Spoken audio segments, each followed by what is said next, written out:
இப்ப இன்னொரு விமர்சனம் ஒண்ணு இருக்கு. இப்ப திமுக மீண்டும் ஆட்சிக்கு தான் வரும் அப்படின்றதுல நீங்களும் உறுதியா இருக்கிறீங்க.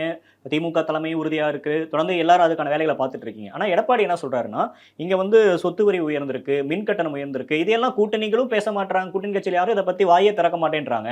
இவங்க எல்லாத்தையும் மக்கள் புறக்கணிப்பாங்கன்றாங்க. அவரு தினசரி பத்திரிகையை சரியா பார்க்கறது இல்லைன்னு எனக்கு தெரியுது.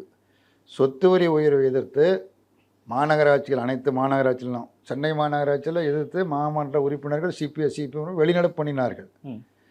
திருப்பூர், கோயம்புத்தூர், சென்னை உட்பட பல்வேறு இடங்களில் ஆர்ப்பாட்டங்கள் நடைபெற்றிருக்குது. இதெல்லாம் ஊடகங்களில் செய்திகளாக வந்திருக்கு, தொலைக்காட்சியில் பத்திரிகைலாம் வந்திருக்கு. அதை பார்த்தாரா பார்க்கலையான்னு எனக்கு தெரியல. ம். அதே மாதிரி இது மின் கட்டண உயர்வு அப்படிங்கிறதுக்கு காரணமே எடப்பாடி தான். இல்ல தேர்தல் அறிக்கையில மாதம் ஒரு முறை மின் கட்டணம் எடுப்போம் அப்படின்னு திமுக கொடுத்த வாக்குறுதி இன்னும் நிறைவேற்றல. அதை யாராச்சும் கேட்டாங்களான்னு கேட்கறாங்க. மாதம் ஒரு முறை மின் கட்டணம் நிர்ணயிக்கப்படும் அப்படின்னு திமுக தேர்தல் அறிக்கையில் கொடுக்கப்பட்டிருக்கு. அதை நாங்கள் தொடர்ந்து வலியுறுத்திக்கிட்டு தான் வர்றோம். அது பரிசீலனையில் இருக்குது, செய்வோம் தான் அவங்களும் சொல்லிக்கிட்டு இருக்கிறாங்க. கட்டண உயர்வுக்கு யார் காரணம்? கட்டண உயர்வுக்கு கையெழுத்து போட்டது யாரு? திமுக அல்ல. எடப்பாடி பழனிசாமி தலைமையில் இருந்த ஆட்சி, அன்றைக்கே மின்துறை அமைச்சராக இருந்த மாண்புமிகு தங்கமணி தான் அதில் கையெழுத்து போட்டார். அது ஜெயலலிதா எதிர்த்தாங்க.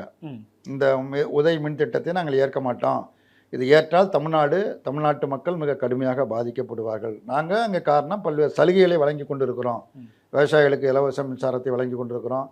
அது மாதிரி 100 யூனிட்டுக்கு மேலே கட்டணம் இல்லைங்கிற சலுகை வழங்கிட்டு இருக்கிறோம். குடிசை வீட்டுகளுக்கு ஒத்தலைட்டு போட்டுக்கிட்டு இருக்கிறோம். அது மாதிரி கைத்தறிக்கு சலுகைகள் வழங்கிட்டு இருக்கோம். இப்படி பல்வேறு சலுகைகளை வழங்குகிறோம்.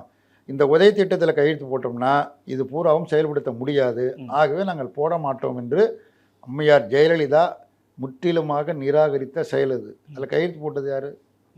ஜெயலலிதாவின் கொள்கைக்கு மாறாக கையெழுத்து போட செய்தவர் எடப்பாடி பழனிசாமி, கையெழுத்து போட்டவர் மாண்புமிகு தங்கமணி. இதற்கு யார் பொறுப்பு? அவங்க தான் பொறுப்பு. அதனால தான் நீங்கள் மின்கட்டணம் ஏறுது. ஓகே, மின்கட்டணத்துக்கு ஏறுவதற்கு காரணமாக இருந்துவிட்டு மின்கட்டணம் ஏற்றான்னு குற்றம் சொல்வது, விமர்சிப்பது எந்த வகையில் நியாயம்?